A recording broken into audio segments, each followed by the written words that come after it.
everyone, you are watching Wireless Communication Unit 1 continuation of Part 9. In last class we have already solved the first sum. In this video we are going to solve the second sum. Before that guys, if you are watching my video for the first time, please don't forget to subscribe my channel. Thank you. Now let us recall some of the important formulas in diffraction. Previous வீடியோஸ்லேயே நான் வந்து இந்த ஃபார்முலாஸ்லாம் explain பண்ணிட்டேன். So I think I don't want to repeat this. Guys, if you want to know in detail about this formulas, என்னோட previous videos பாருங்கள். நான் லிங்க்கை வந்து டிஸ்கிரிப்ஷன் பாக்ஸில் கொடுத்துருக்கேன். ஓகே, ஸோ இப்போ வாங்க ஸ்ட்ரெயிட்டாக சம் போயிடலாம்.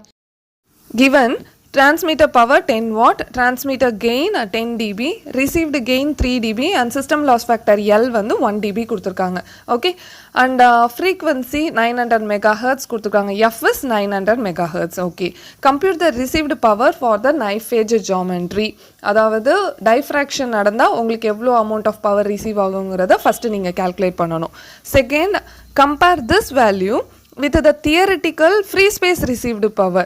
So free space received power நீங்கள் செகண்ட் கண்டுபிடிக்கணும். அந்த free space received பவரை வந்து diffraction received power கூட கம்பேர் பண்ணி எது வந்து உங்களுக்கு மேக்ஸிமம் பவர் ரிசீவ்டுன்னு நீங்கள் சொல்லணும். Okay, third, you have to find the path loss due to diffraction. Okay, இந்த சம்மில் நம்ம free space power received use பண்ணி எப்படி டைஃப்ராக்ஷன் பவர் ரிசீவ்டும் டைஃப்ராக்ஷன் பாத் லாஸும் கண்டுபிடிக்க போகிறோம் அப்படிங்கிறத பார்க்க போகிறோமா.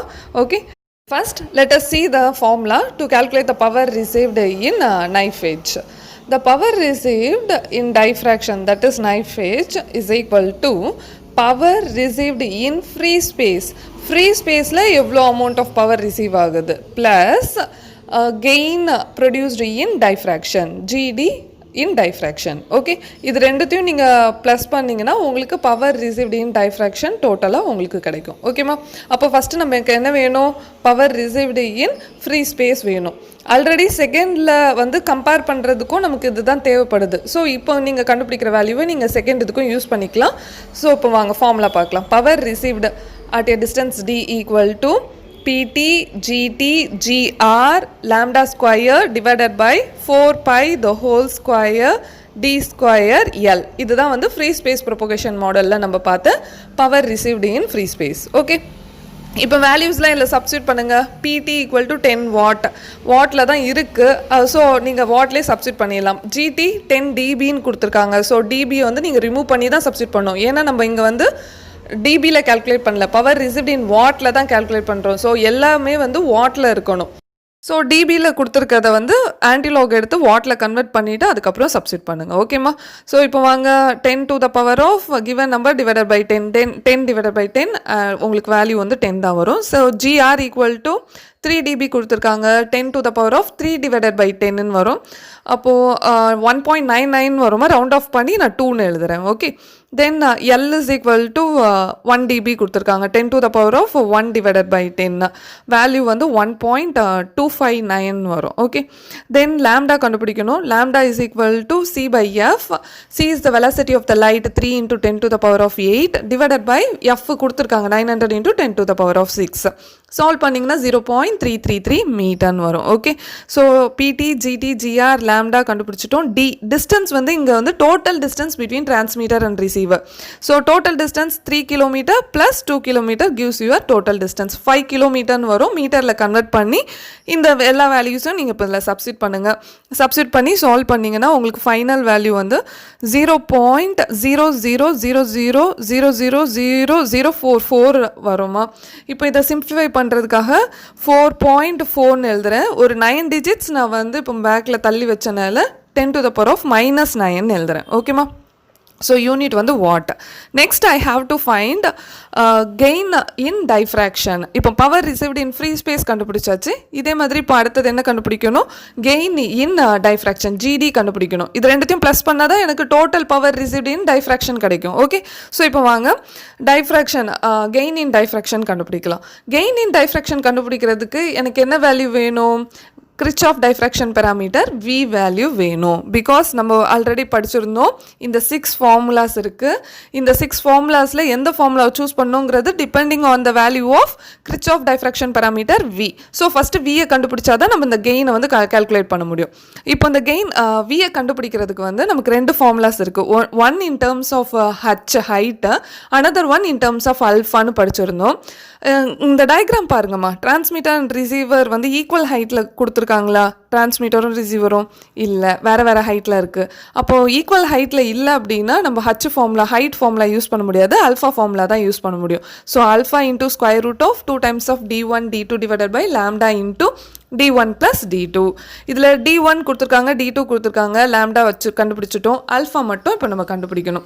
அல்ஃபா கண்டுபிடிக்கிறதுக்கு என்ன ஃபார்முலா படிச்சிருக்கோம்? Alpha is equal to beta plus gamma. இந்த பீட்டாவும் காமாவும் கண்டுபிடிக்கிறதுக்காக நம்ம கிவன் டயக்ராமை கொஞ்சம் சிம்பிளிஃபை பண்ணி வரைஞ்சிக்கிறேன். Transmitter height 60 metre, obstacle height 400 metre, receiver height வந்து 5 மீட்டர். ஓகே, ஸோ இதில் டிஸ்டன்ஸ் என்ன கொடுத்துருக்காங்க? டிரான்ஸ்மிட்டருக்கும் அப்டக்கிள்க்கும் நடுவில் இருக்க டிஸ்டன்ஸ் 3 கிலோமீட்டர், அப்டக்கிள்க்கும் ரிசீவருக்கும் நடுவில் இருக்க டிஸ்டன்ஸ் வந்து 2 கிலோமீட்டர். ஓகே, இப்போது இந்த பீட்டா வந்து angle formed at the transmitter side, gamma is the angle formed at the receiver side. இது ரெண்டுத்தையும் நான் ப்ளஸ் பண்ணும்போது எனக்கு எக்ஸ்டீரியர் ஆங்கிள் ஆல்ஃபா கிடைக்கும். ஓகே, இப்போ வாங்க இந்த பீட்டா அண்ட் காமா எப்படி கண்டுபிடிக்கலான்னு பார்க்கலாம். பீட்டா வந்து tan பீட்டா, டேனோட ட்ரிக்னோமெட்ரி ஃபார்முலா என்ன? Opposite side divided by adjacent. இந்த ட்ரையாங்கிளில் இப்போ நீங்கள் பார்த்து சொல்லுங்கள், எது ஆப்போசிட் சைடு வரும்? ஆங்கிளுக்கு இருக்கிற ஆப்போசிட், எக்ஸாக்டாக ஆப்போசிட்டில் இருக்கிறது வந்து ஆப்போசிட் சைடு இது. ஓகே, இப்போ இதோட வேல்யூ எப்படி கால்குலேட் பண்ணுவீங்க? நமக்கு டிரான்ஸ்மிட்டர் ஹைட் வந்து 60 கொடுத்துருக்காங்க. அப்போ இதுவும் நமக்கு 60 தான். டோட்டல் ஹைட் 400ன்னு தெரியும். அப்போ இந்த ரிமைனிங் ஹைட் மட்டும் எப்படி எழுதலாம்? 400 மைனஸ் 16 எழுதலாமா? ஆப்போசிட் சைட் கிடச்சிருச்சா? Divided by adjacent. அட்ஜசன்ட் வந்து இந்த டிரான்ஸ்மிட்டர்லேருந்து இவ்வளோ தூரம், அது ஆல்ரெடி 3 கிலோமீட்டர் கீழே கொடுத்துருக்காங்க. So 3 × 10 to the power of 3. இதுலேருந்து பீட்டா வேல்யூ கால்குலேட் பண்ணிடலாமா? Beta is equal to tan inverse of இந்த 340 divided by 3 × 10 to the power of 3. That is equal to solve பண்ணிங்கன்னா 0.113 radar. Okay, this is your beta value. Similarly, now you have to calculate gamma. tan gammaவும் அதே மாதிரி இப்போ கண்டுபிடிச்ச மாதிரியே கண்டுபிடிங்க. Opposite side divided by adjacent வரும். இதில் இந்த ட்ரையாங்கிள் மட்டும் கன்சிடர் பண்ணணும். இங்கே ஆப்போசிட் சைடு எது? இது மட்டும்தான் ஆப்போசிட் சைடு. ஸோ டோட்டல் இந்த ரிசீவர் ஹைட் வந்து 5 மீட்டர்னு நமக்கு தெரியும். அப்போ இங்கேயும் 5 மீட்டர் தான். Total height 400. ஸோ எனக்கு இந்த ஆப்போசிட் சைடு மட்டும் வேணும்னா 400 மைனஸ் 5ன்னு எழுதலாம். Divided by adjacent. Adjacent side already 2 கிலோமீட்டர்னு கொடுத்துருக்காங்க. So 2 × 10 to the power of 3ன்னு சப்ஸ்டிட் பண்ணுங்கள். ஸோ இதை சால்வ் பண்ணிங்கன்னா உங்களுக்கு gamma value is equal to ஃபைனலாக 0.195 radian. Okay, once again I am repeating this. நீங்கள் கேல்சியில் இந்த பீட்டா காமா வேல்யூ கண்டுபிடிக்கும் போது மோடு வந்து பார்த்துக்குங்க. டிகிரி மோடில் இருந்ததுன்னா ஆன்சர் தப்பாக தான் வரும். ஏன்னா இப்போ நம்ம ரேடியனில் தான் கண்டுபிடிக்கிறோம். ஓகே, ஸோ கேல்சியில் போடுறதுக்கு முன்னாடி ஒன்ஸ் அதை ஒரு தடவை செக் பண்ணிவிட்டு அதுக்கப்புறம் சால்வ் பண்ணுங்கள். ஓகேம்மா, கிளியர்? ஸோ இப்போ இது ரெண்டுத்தையும் நீங்கள் ப்ளஸ் பண்ணிங்கன்னா உங்களுக்கு final value alpha is equal to 0.308 radian வரும். இப்போ இந்த அல்ஃபா வேல்யூ வந்து நீங்கள் வீல சப்ஸ்டிட் பண்ணணும். ஸோ வீல அல்ஃபா வேல்யூ சப்ஸ்டிட் பண்ணுங்கள். டிஸ்டன்ஸ் d1 d2 தெரியும், எல்லாமே d1 d2 எல்லாம் மீட்டரில் கன்வெர்ட் பண்ணிவிட்டு சப்ஸ்டிட் பண்ணணும். ஓகே, லாம்டா வேல்யூவும் தெரியும், எல்லாம் சப்ஸ்டிட் பண்ணிங்கன்னா ஃபைனலாக உங்களுக்கு V இஸ் ஈக்குவல் டு 26.24ன்னு வரும். கிளியராக இது எந்த ரேஞ்சில் ஃபாலோ ஆகுதுன்னு தெரியுது? V இஸ் கிரேட்டர் தென் 2.4 இந்த ரேஞ்சில் தான் வந்து ஃபாலோ ஆகுது.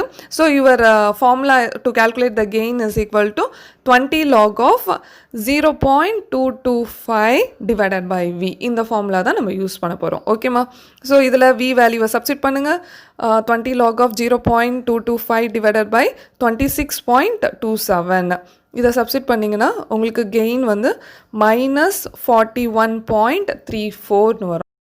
Power received in free space கண்டுபிடிச்சிட்டோம். கெயின் இன் டைஃப்ராக்ஷன் கண்டுபிடிச்சிருக்கோம், ஜிடி கண்டுபிடிச்சி வச்சுருக்கோம் -41.34. இப்போ இது ரெண்டுத்தையும் சப்ஸ்டிட் பண்ணால் நமக்கு டோட்டல் பவர் ரிசீவ்ட் பிஆர் இன் நைஃபேஜ் நமக்கு கிடச்சிடும். ஓகே, பவர் ரிசீவ்ட் இன் நைஃபேஜ் கிடைக்கும்.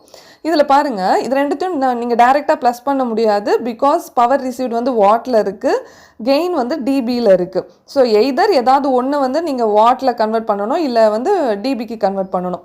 இப்போ நான் வாட்டை வந்து டிபிக்கு கன்வெர்ட் பண்ணுறது ஈஸி தானே. 10 log எடுத்தேன்னா எனக்கு டிபியாக மாறிடும். ஸோ நான் வந்து பவர் ரிசீவ்டை வந்து நான் டிபிக்கு மாற்றிக்கிறேன். 10 log of 4.4 into 10 to the power of -9 பண்ணிங்கன்னா உங்களுக்கு வேல்யூ வந்து -83.57 dBன்னு வந்துடும். Okay, now both the power received and the gain are in dB. So நம்ம இப்போ வந்து அதை ப்ளஸ் பண்ணிக்கலாம். ஸோ ஃபைனல் வேல்யூ உங்களுக்கு ஆட் பண்ணிங்கன்னா ஃபைனல் வேல்யூ வந்து -124.91 dBன்னு வரும். ஓகேம்மா, this is the power received in knife edge. Second, we have to compare the power received in free space with the power received in diffraction. இந்த ரெண்டு வேல்யூவும் நம்ம ப்ரீவியஸாக கண்டுபிடிச்சி வச்சுருக்கோம். ஸோ அந்த வேல்யூஸை ஃபஸ்ட்டு நீட்டாக எழுதிடுங்க. Power received in free spaces -83.57 dB. Power received in diffraction is -124.91 dB. Again, ரெண்டுமே வந்து சேம் யூனிட்டில் இருக்கான்னு பார்த்துட்டு அதுக்கப்புறம் கம்பேர் பண்ணுங்கள். ஓகே, இப்போ இங்கே ரெண்டுமே நமக்கு டிபி வேல்யூ தான் நம்ம எடுத்திருக்கோம். ஸோ சேம் யூனிட்டில் தான் இருக்குது. இப்போ கம்பேர் பண்ணுங்கள், எதில் உங்களுக்கு பவர் ரிசீவ்டு கிரேட்டராக இருக்குது? இன் ஃப்ரீ ஸ்பேஸில் தான் பவர் ரிசீவ்டு கிரேட்டராக இருக்குது. Loss in free space is less when compare to diffraction. ஓகேம்மா, ஸோ இப்போ கம்பேர் பண்ணி முடிச்சிட்டோம். Third, we have to find the path loss in diffraction. In general, we calculated the path loss by using the gain formula. Gain value வந்து உங்களுக்கு நெகட்டிவ்ல வந்ததுன்னா அதை தான் நீங்கள் லாஸ்ன்னு கன்சிடர் பண்ணுவீங்க. இங்கே நமக்கு கெயின் என்ன வந்ததுமா -41.34 dBன்னு கால்குலேட் பண்ணியிருக்கோம். This minus sign indicates that it is a loss. Hence, loss due to diffraction is 41.34 dB. Okay. But இங்கே வந்து நான் இந்த மெத்தட் நம்ம ஃபாலோ பண்ண போகிறது கிடையாது. பிகாஸ் இங்கே வந்து ஃப்ரீ ஸ்பேஸ் ப்ரொபகேஷன் சிஸ்டம் கொடுத்துருக்காங்க. அப்போ ஃப்ரீ ஸ்பேஸ் சிஸ்டம் யூஸ் பண்ணி எப்படி லாஸ் கால்குலேட் பண்ணலாங்கிறத இப்போ நம்ம பார்க்கலாம். இது ஒரு நியூ ஃபார்முலாமா, இந்த ஃபார்முலா நோட் பண்ணிக்கோங்க. Loss in diffraction is equal to power received in free space. அதாவது டிரான்ஸ்மிட்டருக்கும் ரிசீவருக்கும் எந்த அப்டக்கிளும் இல்லைன்னா எவ்வளோ மேக்ஸிமம் பவர் ரிசீவ் ஆகும்?